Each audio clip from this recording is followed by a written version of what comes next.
How do you feel about being called crazy? Where do you believe that narrative came from? From me doing crazy shit? From pulling up to the Grammys with his wife Bianca, showing it all off, shocking the red carpet, to going live with DJ Academics in a KKK robe, dissing Kim, Travis and Cardi, admitting he had a disturbing relationship with his cousin, and dropping a song so outrageous it got blocked on all streaming platforms and even in some countries like Germany where you can't find the video at all. And somehow still, we have barely scratched the surface of what he was gonna do next. But how did we even get here? At the start of 2024, Kanye West's spiral began quietly. It started at the dentist. Dr. Thomas Connolly, a name well known in Beverly Hills, famous for diamond-encrusted veneers and a long list of celebrity clients, from Post Malone to DaBaby. He built a brand of flash and status. This is the guy you went to when you wanted your mouth to look like money. Ye was introduced to Dr. Connolly at the end of 2023 by songwriter Billy Walsh. At first, it was about Ye wanting to fix his teeth permanently. But it didn't stop at dental work. Dr. Connolly hooked Kanye up to Nitrous tanks, presumably first to ease the surgery. Ryan Garcia, this Ye, I'm on the Nitrous. But by spring 2024, Ye's nitrate usage had escalated. $50,000 was paid monthly to Connolly. He wasn't just using it in the doctor's chair anymore. He brought it to the Yeezy office and eventually back home. Connolly enabled the addiction, gradually luring Ye into heavy nitrous use by supplying him with gas tanks and allowing unsupervised access. Eventually, he even moved into Ye's apartment complex. And this is where the story gets dark. Connolly had plans. Leaked documents show him asking for a $2 million role to run Yeezy. He wanted to take over the brand while Ye was mentally out of it. Ye's team called him the Doctor of Death of Dentistry. Milo Yiannopoulos, one of Ye's closest friends and former Yeezy chief of staff, spoke out about what he witnessed. There is a non-zero chance that permanent brain damage has been done to that mind from this nitrous use. Nitrous when I was at Donda. Yeah. I didn't even realize how long I had been doing nitrous, but now it definitely has affected my memory. But the funny thing is, now what form that takes, I don't know. I'm not saying you're gonna make worse shoes, but maybe it's memory, maybe it's names recognition, maybe it's fatigue. I don't know, right? God can use my memory, but that's not what He needs. He needs my channel. He needs you. But there's a very real possibility, and I would even say that it is more likely than unlikely that damage has been done to that mind. This wasn't a medical mistake, it was sabotage. This is where Ye's downfall begins. Not on stage, not on camera, but in the silent haze of a drug addiction. All enabled by the man who claimed that he was gonna help him. But he had way crueler intentions. During the 2025 Super Bowl, Ye bought another 30-second ad slot, similar to what he did last year. But this time it was filmed in Dr. Connolly's office, while he was high as a bird on the Nitrous promoting Yeezy.com. So what's up, guys? I spent all the money for the commercial on these new teeth. So once again, I had to shoot it on the iPhone.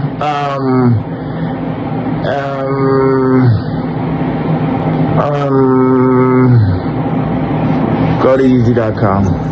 What the TV network didn't realize was that Ye would update the site immediately after the commercial aired, leaving only a swastika tee available for purchase. The move turned a primetime Super Bowl ad into a national anti-Semitic scandal. The fallout was swift. Shopify shut down the entire Yeezy storefront, forcing the brand into limbo as they scrambled to find out how to sell products online again. But this nitrous addiction affected him way before the Super Bowl commercial this year. On the 23rd of April 2024, Ye announces his next big project, Yeezy porn. While this was sad to see as a fan, it was a totally valid outcome from his lifelong porn addiction. From discovering his dad's Playboy magazines at the age of 5 to begin watching porn only a year later. In his mother Donda West's book, Raising Kanye, she reveals how Kanye took dirty magazines to school and showed them to the other boys. My dad had a Playboy left out at age 5, and it's affected almost every choice I made for the rest of my life. When creating Stronger with Daft Punk, the French duo revealed how they started hallucinating after Ye played hours of porn in the studio. Same thing happened with Nicki Minaj, who stated how under the recording of Monster in Hawaii, Kanye was showing her pictures of naked women on his computer and was watching with no shame. And in the same song, Kanye went deeper into sharing his fantasies, stating a clear attraction and fixation on white girls as sexual objects for pleasure, as depicted in the music video. At the start of 2012, he rebounded with an old fling he had feelings for back in 2003 and started hanging out more and more. Before they knew it, 2 years had gone by. They got married and soon had children on the way. When asked by Jimmy Kimmel if his attitude towards women have changed since having kids, his answer, while quite humorous, was kind of insane. Do you feel like your attitude towards women has changed since having daughters? Nah, I still look at Pornhub and...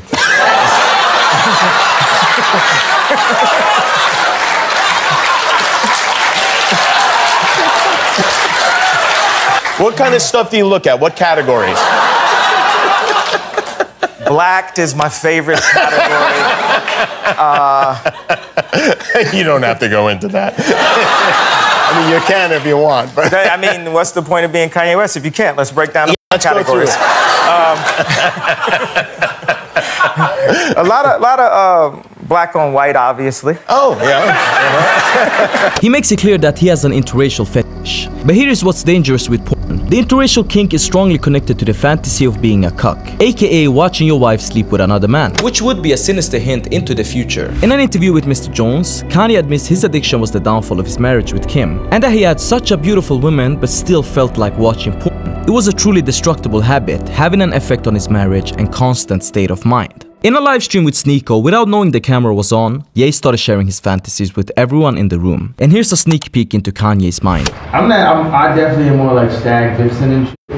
You know, you guys know this term? Yeah. It's more like swap. It's kind of like, you like... Same. Yeah. People call us cucks and then cucks. I'll get cucked and shit, just for like to switch it up. But, for the rush, you know? Yeah, it's like... rush. Like be on the outside of the door. Car racing. Yeah.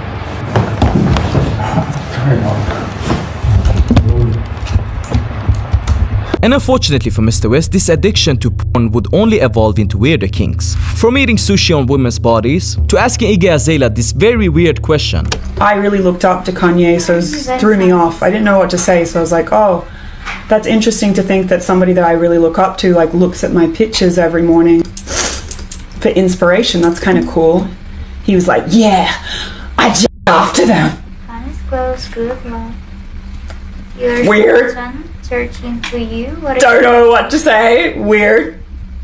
He was like, but you've got a boyfriend, right? Okay, he didn't say it in that voice. I'm like, yes, I have a boyfriend. He was like, how big is his dick? Not kidding you. My face must have been like, the fuck? He's like, you don't gotta tell me. You don't gotta tell me. I know it's big. Bruh. Why are you asking about other men's dicks? But now, with the Yeezy announced, he started tweeting out links to adult sites on Twitter. He had nothing to hide anymore, and would fully embrace into his freaky side. And while we thought he would keep the freak on Twitter, we were absolutely wrong. No one was ready for what Ye would do at the beginning of the new year.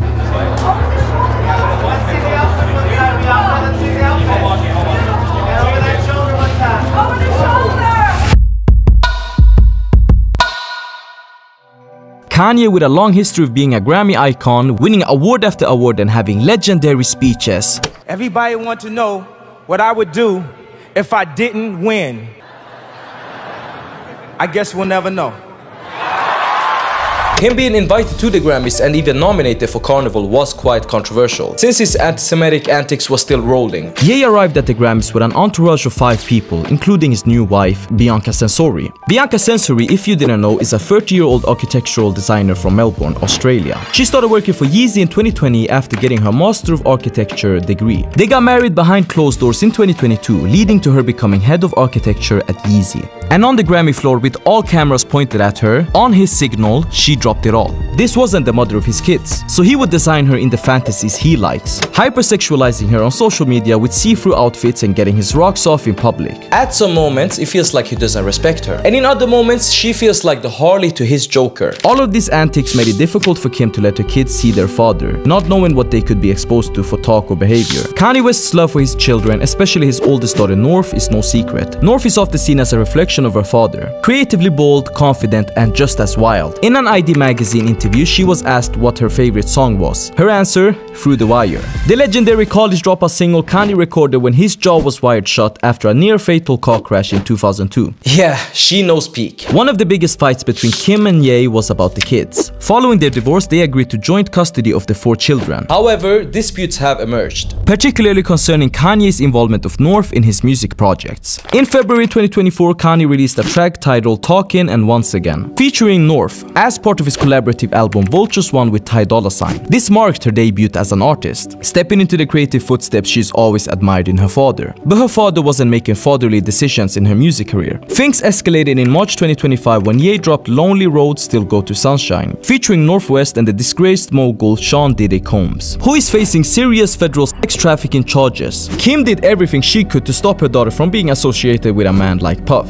even sending a cease and desist to Ye with a mediator and a judge, which Ye did not join. Kanye has been a major supporter of Diddy, publicly echoing the false narrative that he is a good and innocent man. Ye's support for Diddy despite the charges has sparked heavy backlash. Around the same time, Playboy Carti contacted Kim Kardashian to check if Northwest was willing to feature on one of his tracks. And when Ye found out, he felt betrayed, claiming he should have the final say as her father. This, combined with being left off of Carti's long-awaited album I Am Music, led to a full-on Twitter war. He was even showing signs of jealousy that Kendrick Lamar was on the album while he was not, saying how he hates Kendrick and begging him to diss him. In response, Carti tweeted, "Ye, shut the f*** up." All of this made Kanye insane and led to the infamous betrayal list, a long list of people Ye says turned their backs on him, including his children and Kim. Ye has often painted the Kardashians as a soulless family. He clearly despises them, especially Kim's mother, Kris Jenner, accusing her of having nefarious intentions and exploiting her daughter's integrity for money and fame. He believes Kris was behind the distribution of Kim's sex tape with Ray J,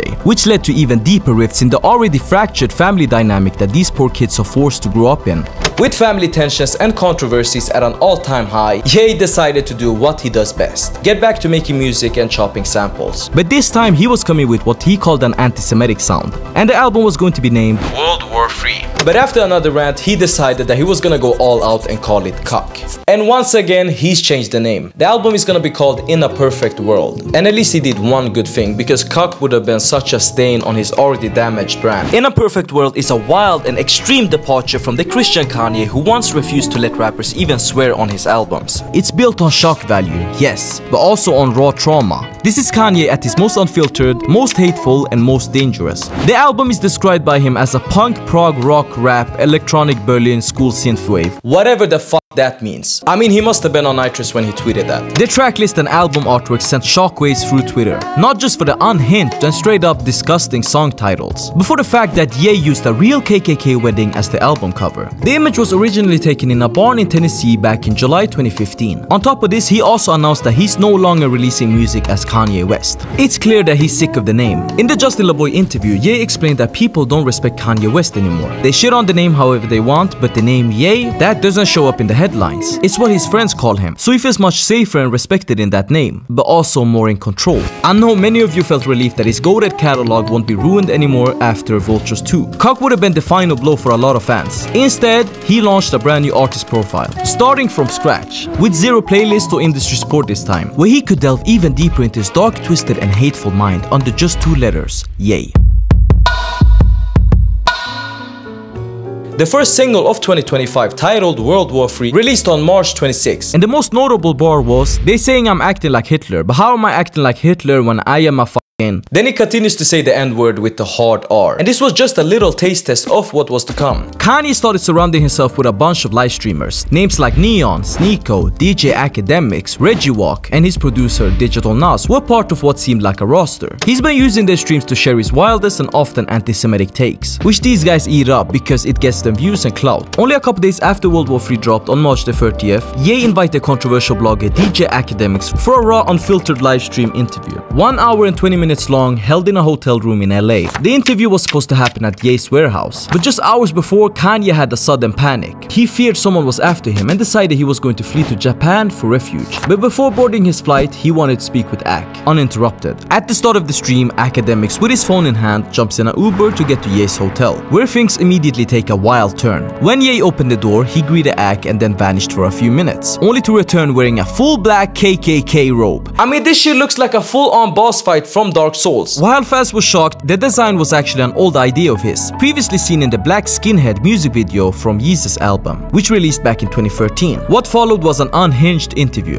Why say Virgil after he passed? I think a lot of people feel like, you know, he's not here to defend himself, and I think people are just confused by that. We get the story of how you guys kind of separated and how you feel, but you know, they always say sometimes, you know, when someone passes away, it can't be for the dead man, you know? It feels like you still have a little bit of animosity there. I'm evil. And he wouldn't even stop there. On stream with Sneeko, Kanye would say this about Virgil. Oh man, I gotta use the bathroom. Where's Virgil's grave? Okay, so, oh my god. Kanye's hate for Virgil seems to be rooted in him feeling he went behind his back by getting the role as Louis Vuitton's artistic director in 2018. A role which originally was meant for Kanye, something he had fought for over 2 decades. The opportunity slipped out of his hands because of the public antics, which LV found too problematic for the brand. And underneath the chaos, there was clearly a lot of pain he was going through. He talked about feeling betrayed and left alone. You ain't my family. I always wanted some kind of family. Never had family out here. A clear jab at Jay-Z and the entire entertainment industry that he feels left him for dead. The interview showed how paranoid and abandoned Ye feels. He even tried to normalize or deflect attention from Diddy's allegations by comparing him to other black artists, saying Kendrick Lamar and Playboi Carti are all in the same category of abuse. This statement came with immediate backlash from the hip-hop game, but Ye didn't seem to care. This wasn't a man asking for forgiveness, it was a man spiraling, live in real time. A few hours later, Ye boarded a plane to Tokyo, leaving behind a storm that would haunt everyone in his orbit. But what he did next would take things even further down the rabbit hole. On April 21st, Kanye dropped one of the tweets of all time, revealing he did sex with his cousin. Yeah, you heard that right. I mean, this is something you tell your therapist, not the entire world, on a song written by Dave Blunt's. Some fans were led to believe that maybe he's sharing this because he's being extorted, like someone threatened to leak it. And Ye's never been afraid of a meltdown. If he knows someone's gonna expose him, he'll just do it himself to be in control of the narrative. Him doing crazy shit is just a middle name. In the song, he talks about reading those magazines with his cousin, seeing that photo and not even knowing what it meant. As a kid, it's not about desire, it's just confusion and copying what you see. That confusion and shame, mixed with his bipolar issues, has clearly messed with him forever. Like he said, it's affected every part of his life. A lot of people were shocked by this track, saying, "No one forced you to tell us this, bro." Like Kanye is just dropping all his unresolved trauma on us. He feels incredibly guilty that his cousin is in prison for life after killing a pregnant woman. He feels that his cousin may have suffered from some trauma. He feels like maybe that experience that they had together probably also, you know, maybe super sexualized him or whatever that could have affected him that possibly led to that. And he's wondered or he's battled with figuring out, is it because of me he's locked up for life? But in the coming weeks, Ye would be live streaming from a studio camp with producer Digital Nas, working on the next song that were gonna cause a meltdown. The song would be called Hitler. When Piers Morgan found out about this, he invited Ye to his uncensored show, which quickly went left after Piers went into the interview ready to full force attack Ye, something Ye understood, and he decided to do this. No, sir. This is what you get for now. We can circle back when you can count. Okay.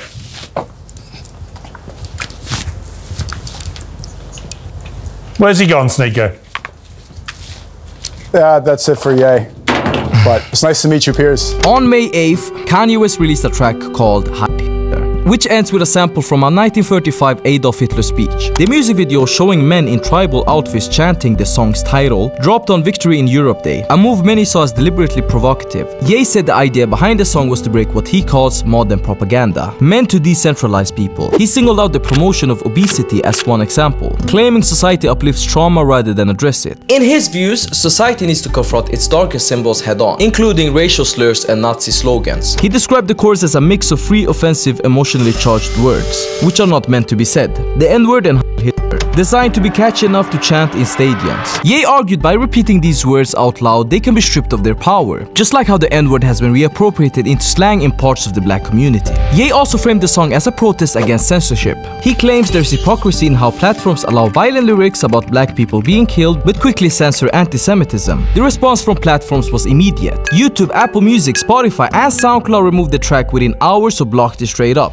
Despite takedowns, the song stayed up on X, where it got over 10 million views as of when I recorded this. Musk, a good friend of Ye, was slammed for not intervening. Government stepped in. Germany banned the video and song under Strafgesetzbuch Section 86A, which criminalizes public use and distribution of Nazi slogans. Ye tried to counter it by dropping an instrumental version, the Heil Symphony, which he later had to rename Hit Symphony to remove any offensive words. All three songs, World War III, Cousins, and Heil Hitler, were among the most viral in the world right now. On May 18th, 2025, Kanye West album Cuck was leaked in full, following a $999 charity group buy organized by some rebellious fans on Discord, with proceeds reportedly going to the United States Holocaust Memorial Museum. The leaked file included a different album cover, a 1994 image of Kanye West in an anti-fascist shirt. Overlaid on the image were the words "Fuck Nazis" and 50-year-old loser promoting fascism and hate speech. West responded to the leak on Twitter. Somebody got driving through it on YouTube and said, "This is cuck." What I love about getting blocked on DSPs and having songs leaked and shows cancelled is it proves everything I'm saying and why I'm saying. Sneeko, an executive producer on Cuck, commented that the leak featured an older version of the album and was not even close to being finished. Meanwhile, West's company Yeezy began issuing takedowns against uploads of the leaked material. This completely messed up the album rollout and set Ye back. On top of this seabed of drama, his upcoming show in South Korea, which was supposed to be a public redemption for him, was in serious trouble. On May 31st, Ye was going to have yet another hyped concert in Asia. Previously, he had shows in China and Korea, but this time he was set to make a big return at the Incheon Munhak Stadium for a show themed around the Bully album, called Bully by Ye. With a massive capacity of over 50,000 people, this was supposed to be Ye's big pop-out of the year. Just a couple days before the show, the venue cancelled and refunded all tickets, stating Kanye West controversies as the reason. While they didn't specifically mention the song Heil Hitler, most fans understood that this was the real reason. Kanye was warned beforehand to not play this song on concerts because of hate speech laws, a warning that he tweeted that he wouldn't listen to. That left the venue no choice but to shut down the entire show, worried that it would turn into a hate speech chant in there. After this chaotic meltdown of his rollout, the album was halted. Kanye went on Twitter to say he's no longer anti-Semitic and apologized for everything he said, something he's done before. He said, "I am done with anti-Semitism. I love all people. God forgive me for the pain I've caused. I simply gotta face that for my kids and I wanna save the world again." It looks like North told him to get his act together. That same week, Ye posted on Instagram with a song featuring NBA YoungBoy, who just got pardoned by President Trump and is going on a massive domestic tour in America. The video got over 20 million views in 2 days and ignited further the beef with Playboy Carti. There were actually two versions of Alive, one with Carti and one with YoungBoy. Carti tried to claim it as his, posting "This my little song bruh," tagging Ye. But Ye dropped the song officially on platforms and said he's heading to Utah to record the video with NBA YoungBoy, which led to Carti deleting his version of the track. Since it looks like NBA YoungBoy took Ye's side, it showed that Ye wasn't fully cancelled. Major artists still wanted to work with him, with this being the first feature since all the anti-Semitism drama. The song was released along with the announcement of a new Yeezy clothing season, Yeezy Season 10. Just a few days later, Ye gave another update. In a clip posted by Sneeko, he revealed that the album Bully would be released on June 15th, his daughter North's birthday. Apparently, she told him it was her favorite album. But what shocked people wasn't that he was going to release this album, but the fact that he said he was going to put down $100 million into the album's marketing, with a goal of selling 10 million copies, proving that he isn't cancelled but that money decides what people think is hot, implying that all the major artists buy #1s through their label with a big budget. And in classic Ye fashion, he didn't even end up releasing Bully on July 15, but instead a free single EP on June 20th, and another 2 songs on 4th of July, with the full album being set to release on July 25th.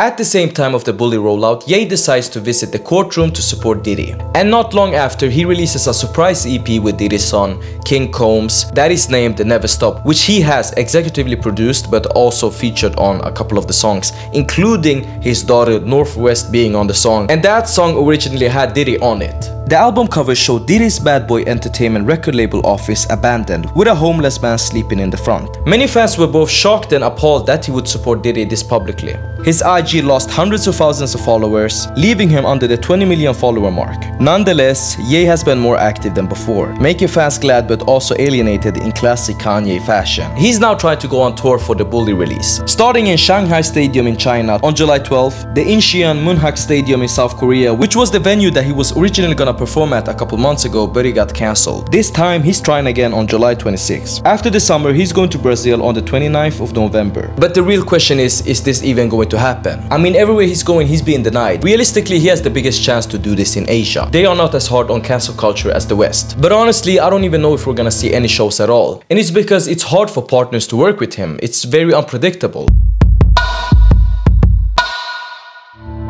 At the same time, Ye's God complex has always been there. I mean, he has said that he's the closest thing to God and has always carried himself like it. But what would Donda think of this? Let me ask something. I was fortunate enough to meet your mom and talk with your mom a number of years ago. What do you think she would have said about this?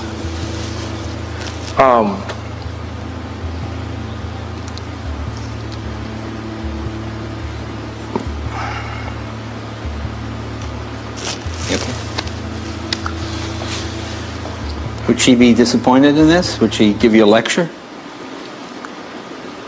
Yeah. His mother Donda was the one who taught him to believe in himself, but also the only one who could get him to stop when he went overboard. She understood him and his at that time unchecked bipolar disorder, when no one else did. After she died, he lost the only person who could keep him grounded. Now, he's surrounded by people who won't check him for his bullshit behavior, just yes men feeding his ego, telling him he's the GOAT, at the cost of his own life and happiness. That's Kanye's story in a nutshell. A young producer from Chicago who survived a near-fatal car crash and proved himself worthy as an MC after everyone told him no, became one of the most successful artists of all time, built a billion-dollar fashion brand that to this day is beloved, and even ran for president. He lost the only thing that meant something for him, his mother and later his family, becoming a mere husk of who he was and what he once stood for. Recently, Ye went back to church to see Jesse Lee Peterson to ask him, how can I release this anger in me?